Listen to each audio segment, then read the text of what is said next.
We go. I am here with Matt Bruhn today, and we're going to talk about his work, the pandemic, and how it has affected Matt's life in general, because Matt has been through a lot of shit. Oh, And he probably was the one who started the pandemic in Colorado. no way. So yeah, Matt, go ahead and tell us a little bit about your work, and then we can just keep on going from there. All right. Well, my name's Matt Bruhn. I'm from Minneapolis, Minnesota. I got my BFA from UW Stout, where I studied product design. And my work now, I've been describing it as I make interesting domestic objects, Hmm. which is just a pompous way of saying pretty usable things, because I found that people really hate the term functional, but whatever. Um, so I get my work kind of draws from two sort of juxtaposing fields, which is product design, which is like designing mass manufactured products. So anything from, interiors of cars to toys to furniture, which is what I like, and like studio craft furniture, which is kind of focusing on making like one-off, really, I guess, high craftsmanship, pieces of furniture or whatever that are. Lost my train of thought, but anyway, You make pretty things. It's yeah. yeah. So the way I like to take, way I found is like if you take two things and you put them together, you usually make something new. So I like to think if you took those two fields and you kind of made like a Venn diagram out of them and you Mhm. found what's in the middle there, that's where I like to hang out and kind of draw. That's where my thinking lies. So yeah, that's kind of where I'm at. Awesome, man. So, your work traditionally uses, I guess, manufacturing and design, using a lot of tools, I guess, digitally lately because you haven't been able to work so much in the studio, or have you continued to work by hand, like crafting things? It's pretty much all been by hand because I sort of discovered studio craft only like a little over a year ago. So I've kind of been focusing more on getting my actual like woodworking and like hand making skills up. So lately I haven't been doing a lot of stuff with like, CNCs or 3D printers or laser cutters or any of that stuff. But I do, that's kind of one of my things because it's I like to, industrial design and studio craft have two very different, like modes of producing, the handmade versus the machine made. Um, but both of those kind of come with their own aesthetic and stuff. So it's fun to kind of like mush them together and see what happens. And one of the things that I like to see how like mass manufacturing processes like CNCing kind of can work within the studio environment. So bringing it more close to the kind of handmade way of thinking and producing and stuff. Yeah, it's kind of interesting the way I guess the handmade and craft movement has been almost it's like revitalized because of these industrial movements that have been happening. Like craftsmen that used to work purely by hand can Mhm. now learn at home digital processes, produce things that way, and also then kind of tune in their hand making processes to create these really unique one-off pieces of like any type of furniture or decor or just any type of like woodsman like craftsmanship. So Mhm. yeah, and Yeah, absolutely. And I think it's really kind of, I mean, maybe because like handcrafted stuff never really went away, but it became very hard to like make a living doing, like studio, like making one chair yeah. for over like 6 months and you sell it for like what, $700 or something. It's hard to make a living that way, but like you can kind of expedite the process to a point with those tools and still be able to give it that sort of like handmade quality and the love it takes to make something actually like really unique and more of a piece of art than just kind of a buy off the shelf, piece of crap, whatever. Yeah. Yeah. Yeah. So with your, I guess, introduction to kind of like studio fine artness that you have recently discovered, um, how has that really affected your practice as industrial designer, and your like education as an industrial designer? Where has that, I guess, taken your work, do you think? Mm, say that again. Basically, what has your industrial education, I guess, gifted your work as an artist, as like an artisan? Hmm. Yeah. Um, I mean, I think it's just kind of like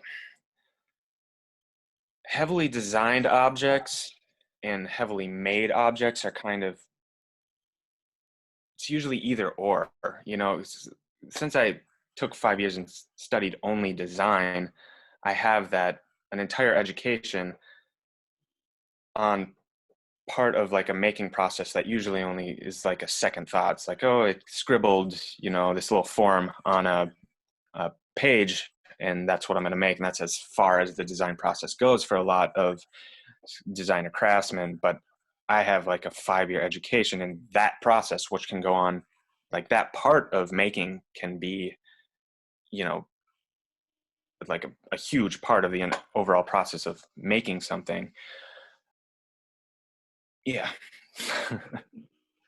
So I find it uniquely interesting. I've known you for a little over a year now, and we got together at the ranch, in Anderson Ranch in Colorado, and uh, it's funny because meeting you and then seeing your work, you would never guess that your aesthetic would be so clean and and just so like well thought out. And it's just interesting to kind of see how someone with a background in singing heavy metal and and skateboards and coming from Yeah. Minnesota has this really not only unique but very clean, and beautiful craftsmanship that that kind of is almost in another world from what you would think, I guess, personally, when I first met you, would come from. You know, like where do you get your aesthetics from, like as a designer and as a artist?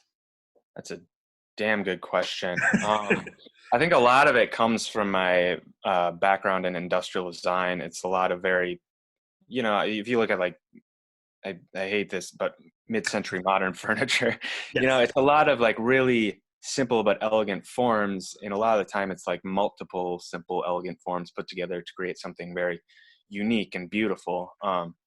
So I draw a lot from that, or just kind of design icons and stuff. Um,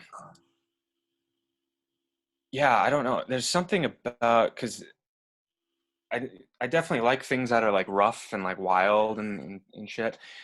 But I don't know, when I'm making something, it's just like I like it to be clean for whatever reason. It's just like a personal preference thing, I guess. Um, but yeah, I've also been kind of exploring a little bit more with like handmade textures on parts and stuff. So I'm Yes. kind of breaking out of that a little bit. I'd like to explore it more, but yeah, I mean, mostly it comes from kind of my design background, but also like looking at, you know, kind of the big names in like studio craft furniture, like Sam Aloof or Krenov or that other guy I'm thinking, can't think of his name, Warden Ashrick. Like their stuff is very, very, very clean and very economical in like aesthetics. And that's just kind of the stuff I like. You know, a lot of studio craft now is very chaotic. It borders more on like sculpture, which is Yeah. great, and I like that stuff too.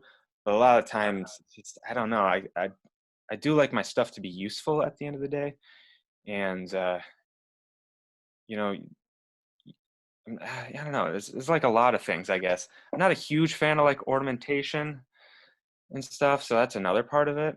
I just kind of like clean, simple aesthetics. You know, it's when you start ornamenting stuff too much, it can almost be like it's just something that doesn't need to be there. It's almost like a lie. Like it's not, like, why is this thing hanging off the side of this thing? Like it serves no purpose. I don't know. You know, it's trash. It's clutter. I don't know. Yeah, no, it's. I mean, I think your design lends to something that fills space appropriately, and not just because there's space there to fill, which Sure. Yeah. very much enjoy. Speaking of Krenov, you also have just recently got into Krenov School of Art and Design, Craft and Design. Yes, I did. Yes, yes, School of Woodworking. Yeah. woodworking. Yes. So what are your plans with everything going with that? Like, are they moving you guys out to California? Are you still they going to start you online? Do you know what the process Uh, is that? I don't really know. It's a really small school. There's only about like 20 students or so, and it's kind of, you know, there's not a lot of bureaucracy, so it's not everything isn't like ran super tightly. So they're kind of they. The last I heard, they're like, we're still planning on doing it, but you know, it's definitely possible that it won't happen. You know, Yeah. I'm supposed to move out to California in August. And if you look at other pandemics comparatively, this probably won't be done in August. So I'm kind of just playing it by ear. But you know, other than that, I'm really set up to move out there. I just got to find like rent a room or something. Yeah. But yeah, I'm planning on getting out there, or as of right now, until I hear other words. Cool. So Mhm. with everything that's happened, you extended your internship into the winter at Anderson Ranch, which then got shut down. Mhm. So you Yep. sent home after you went home for a week because you Mm-mm. got sick. 3 weeks. 3 weeks. I'm sorry. I'm sorry. Yes. Yeah. After going home for 3 weeks because of a hernia related accident, and then going back. So how the fuck you been? You know, all things considered, okay. I don't know. You know, my entire my entire life was just completely like uprooted. You know, I was living at Anderson Ranch, which is, for those of you who don't know, an artistic dream. You live and breathe art. You're surrounded by all these crazy artists all the time, and or you have access to so many like just the best facilities you could ask for and stuff. And then yeah, I got sick, really sick, about a month before everything went to hell, and I was in bed for about a week. And I'm poor, so I have, you know, state insurance, which is state specific, and I'm from Minnesota, so wasn't able to go to the doctor in Colorado. But about midway week, I was like, screw it, I'm going to the doctor, and he, you know, checking me out and stuff, and then like, you know, basically told me, you're really sick and you have a hernia. You've probably had it for a while, but you probably coughed it out, so it was like noticeable, which is just a big like, God, you got to be shitting me. So I had to fly back to Minnesota and get surgery as fast as I can, which is, if you've never had surgery, it is a learning curve. Like you have to you have to jump through so many hoops. But anyway, I was laying on my parents' couch for 3 weeks, really itching to go back to work. And I fly back to Colorado, and the next day they were like, here's some gas money, go home. So that was my life leading up to this Yeah. pandemic. Uh, um, yeah. So now that you're back in Minnesota, I mean, obviously, you got plans to go somewhere in the next couple of months. How has been being home, and I know you have a home workshop or your yeah. grandfather's, right, that you've been working in. What have you been working on since you've been kind of locked down, or are you guys locked down? How serious is it up there? We are, but it's not as bad as like uh, other states, like definitely not as bad as New York. I mean, we just have less people. Yeah. It's Minnesota. It's agrarian. Um,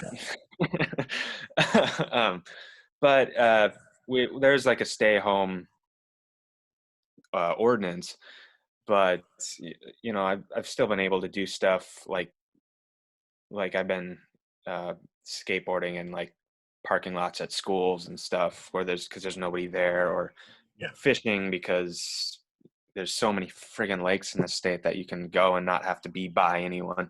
So I have been able to like, you can go out, like you're not going to get a ticket or anything, but generally I just try to stay home. Um, what I've been working on. So I've gotten like a handful of just like more mundane woodworking projects for like my family. Like I refinished my parents' dining room table, which is pretty pretty boring, but and I have to make some pedestals for my sister's wedding and stuff. Um, but like, I don't know, this pandemic has really been like a kind of a double-edged sword. Like, my life is completely uprooted, sent back to my parents' house, which is a nightmare. Did a lot of work to get away from.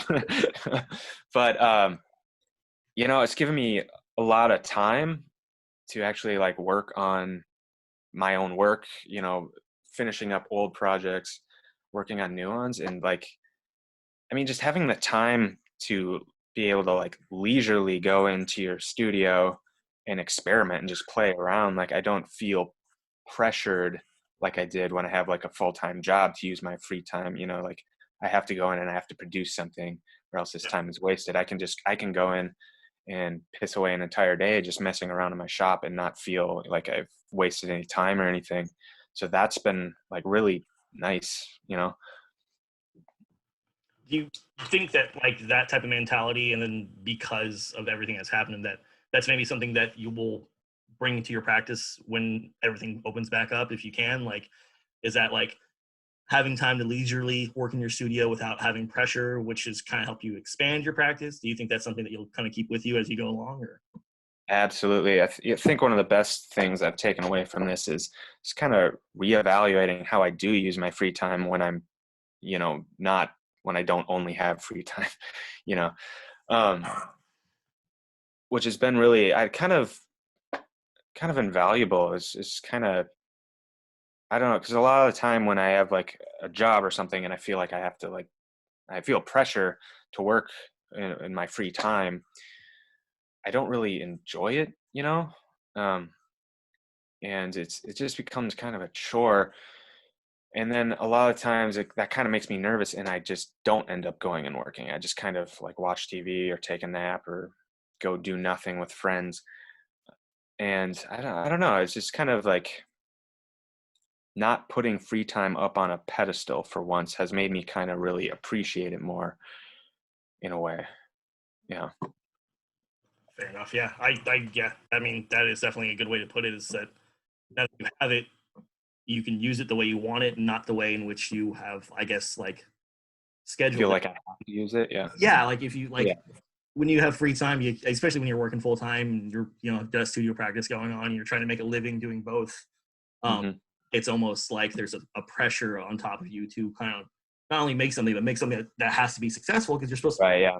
to, to where now Yeah. I'm just kind of like, I don't care what I'm making, as long as I'm making something, it's better than like just not doing anything. So Absolutely. yeah.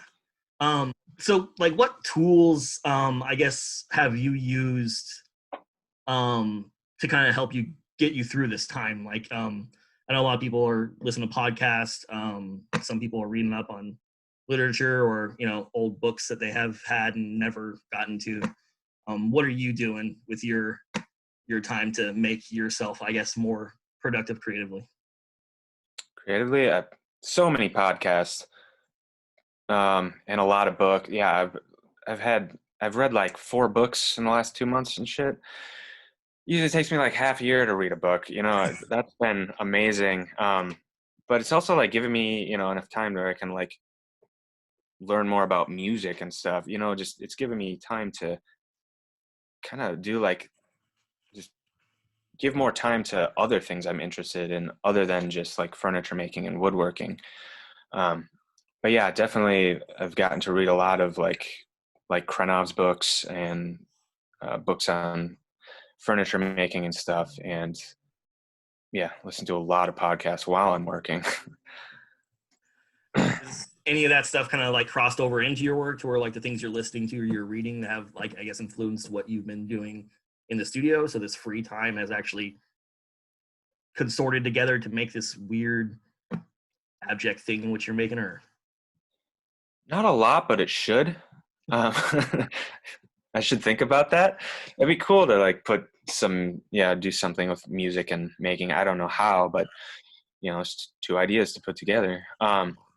No, I've gotten to read more of like Krenov's work. The thing about Krenov is that like woodworking for him was was almost like a mystical or spiritual thing. So getting to actually sit down and read a lot more of his philosophy has also kind of added to my studio practice, where it's kind of just like woodworking can be such a meditative thing. Like you can enter the flow state so easily. And, that was one of the things that first drew me to it. Um, but like usually like we were talking about, I feel very pressured when I'm like in my studio working, where I can't just like slow down and enjoy the actual process. So some of the stuff I've been taking from his philosophies, I've been applying to my work, where it's just like, enjoy this because it's, there's the reason I chose this is because I love it and I enjoy it, and I enjoy the doing of it, and like the being there, just sanding a piece of wood for 45 minutes, doing something monotonous almost is really nice. Yeah, yeah. It has that very meditative state, right? When you're doing like that. Yeah. As a printmaker, lithography is that thing for us. Is when you're grinding a stone to like you just sit there for hours, and it's like Oh, that release of. I mean, as woodworkers, I mean, I'm sure like removing a surface to put on a new surface is probably the same thing as when you're moving a drawing to prep it for a new one. So yeah, I understand how I guess meditative something can be just by doing the same thing over and over, and how the process itself is almost as enjoyable as the thing you're making as well. So yeah, yeah. it's very, very good. Um, do you have like any advice to anyone out there that's maybe in a worse situation that can maybe help them get through everything that's going on with all this that's happening right now? Sure, yeah. Me and my buddy have been kind of talking about this, is I guess just being resilient in the face of like adversity. Like every once in a while life will just throw you a curveball like this, where it just completely uproots everything and forces you to change basically. And can you can take it, or it's up to you how you take it or how you react to it basically. You can react to it and being like, oh, this sucks, everything I worked for is gone, and my life is super stressful. But if you think about, what about when this is over? Can you react in a way where your life is going to be better when you come out on the other side of this, you know? Yeah, absolutely, man. Um, yeah, I mean, I guess it depends on like the person. I guess that everyone has different circumstances, and it's kind of refreshing because it seems that like through these conversations I've been having with people, about 90% of them have been doing pretty good, and having the Good. free time has actually helped their creativity or exploration in a different mediums. Has really helped them get through this. And so to kind of hear like like, oh yeah, like don't worry about it, like all of us, especially creative people, like I think it's kind of our job in the world to sit there and think about solutions to problems constantly, like because that's what we do in our work. We kind of just have to keep looking at things in different ways to help other people see things, and I think that's really good advice to kind of just shit happens, it'll come back around, don't worry, Hmm. yeah, you'll be okay. It will be. I mean, you're going to come out of this, of the other side, one way or another. It's just kind of, it's up to you how, you know, Yeah, yeah, how can this shitty situation make your life better? yeah, and that's exactly how it is. Like you can sit there and just do nothing and complain about it, or you can get out there and do something about it. Yeah, for sure. Yeah, punk at it. All right, Matt, man. Thanks so much, man, for sitting down and talking with me. I am super stoked to see you come out to the West Coast, as I will be leaving for the East Coast. Um, Oh, really? yeah. I Yeah. actually leave for Boston in August, so No way. we switching Congrats. sides. Yeah, Hey, did you get into um, grad school? yeah. I will be going. Oh yeah. All right. Congrats, man. Yeah, thanks, man. But yeah, I really enjoy your work. I love your kind of functional, artistic craftsmanship and like how you just change in your textures with things, especially with your more experimental stuff. That's really just, to be honest with you, going to Anderson Ranch, opened up a lot of different like, doors, like of like what like you think art is and how you see craftsmanship. And like your work was definitely one of those pieces. Like your body of work has actually been something that really opened my eyes up to woodworking, and then sitting down to you a lot about woodworking, the different, and yeah, it's just been great, dude. And I wish you the absolute best in your studies because you're gonna do awesome. Um, as long as you don't, get everyone sick and cough up another hernia, you should be fine. Yeah. Well, thanks, man, and congratulations, you too. Yeah. Thanks for having me on. Dude, no problem. And yeah, I look forward to seeing you maybe hopefully before I head out west, east. You head out west. Yeah, we'll see, but I'm sure we'll Yeah. cross paths either way. Oh yeah, for sure. All right, bud. I'm gonna All stop right. See ya. recording.